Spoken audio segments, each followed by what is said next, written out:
Hello every student, today we would like to talk about the cell membrane, and I would like to introduce for you that what is the fluid mosaic model. Fluid mosaic model is well accepted by a lot of scientists to illustrate the structure of the cell membrane. And that is the objective in this lesson. I hope all of you can understand the function of the cell membrane, and I would like all of you can understand what is the fluid mosaic model. And before we talk about what is fluid mosaic model, we should understand and memorize the functions of the cell membrane. First of all of you know that the cell membrane is differentially permeable. It means that we only will sometimes allow the movement of the substances into or out of the cell. For example, and how can we absorb the glucose and how can it take up some ions? Which means to protect the cell, some molecule can pass through the cell membrane and get into the cell. But sometimes if the molecule is too large and too big, it cannot pass through the membrane. And the second function of the cell membrane is to send a signal. For example, a hormone called insulin, it can regulate our blood glucose level. And the final function is the cell recognition, and which means the cell membrane can recognize whether the cell is in our body cell or some bacteria attack us. Our cell membrane are mainly consisted of three main components. The first is the phospholipid, 磷脂. Second one is membrane protein, 膜蛋白. The last one is the cholesterol, 胆固醇. And the phospholipid have a similar structure as the triglyceride. For the normal triglyceride, we have the three fatty acids. However, in the phospholipid, we only have the two fatty acids. The phospholipid mainly have two parts, and they have a different characteristic. And you can see the blue one. The blue one, we have the phosphate group, and it is polar, and it is hydrophilic head. And what I mean by hydrophilic?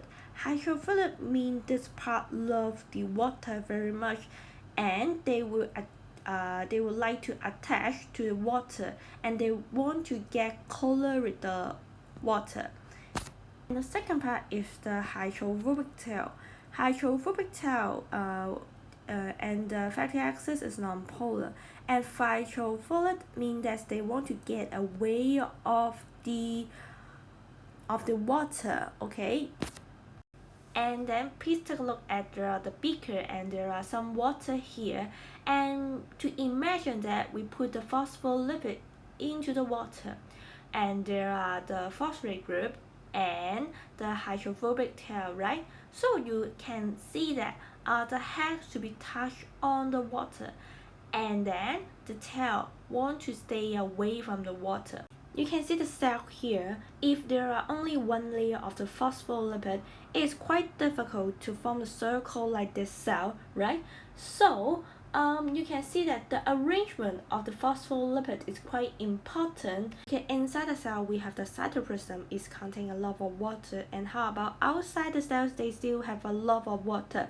So it's quite impossible for the cell there are only one phospholipid. And that's the reason why some scientists promoted when we look at the photomicrograph here. And all the tail should be fed inside the cell membrane. And how about outside?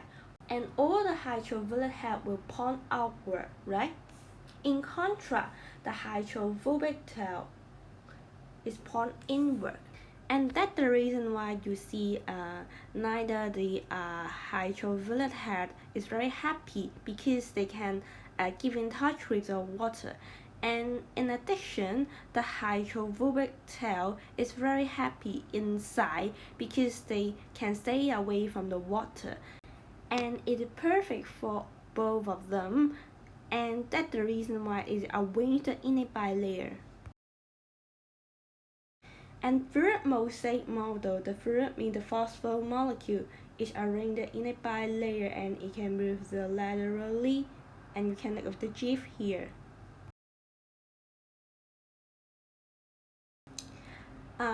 After we understand what is fluid, and let's think about what is mosaic. And before we think what it will say, please think how do cells absorb the following substances. For example, like the iron, we can absorb the calcium or we can absorb the chloride, and oxygen, glucose, amino acid, and the glycerol. And now you can see the phospholipid arranged in a bilayer and see a lot of substances.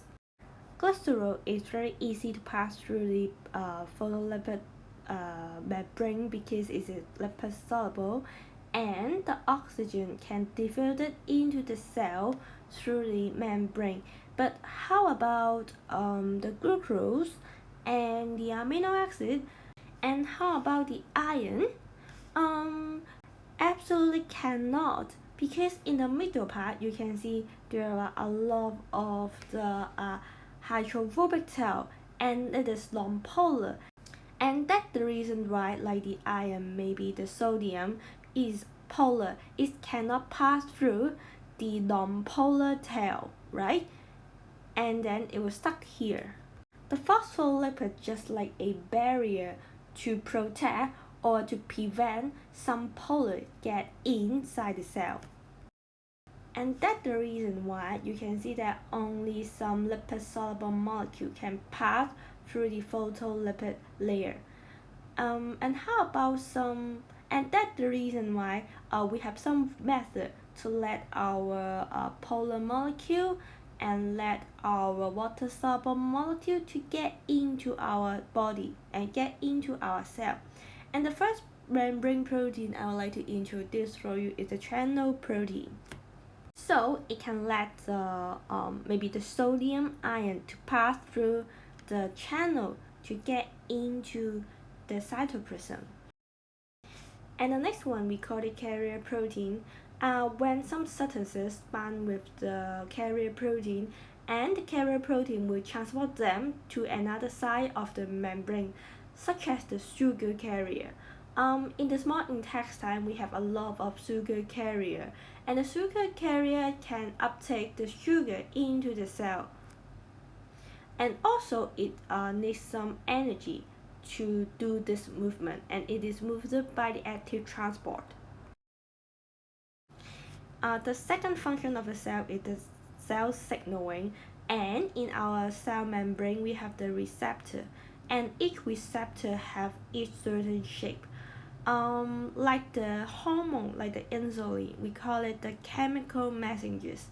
If the chemical messengers can bind with the receptor with this certain shape, it can turn on the certain cell activity, such as if here is a liver cells, and the insulin only can bind with this, another cannot, this receptor, and the action and the activities will turn on, like to lower our blood glucose level. So if another cell no any receptor to accept the insulin, that means no action here.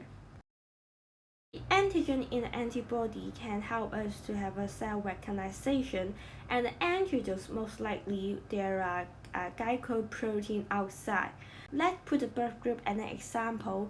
If I am type O blood, on my red blood cell there are no any antigen, right?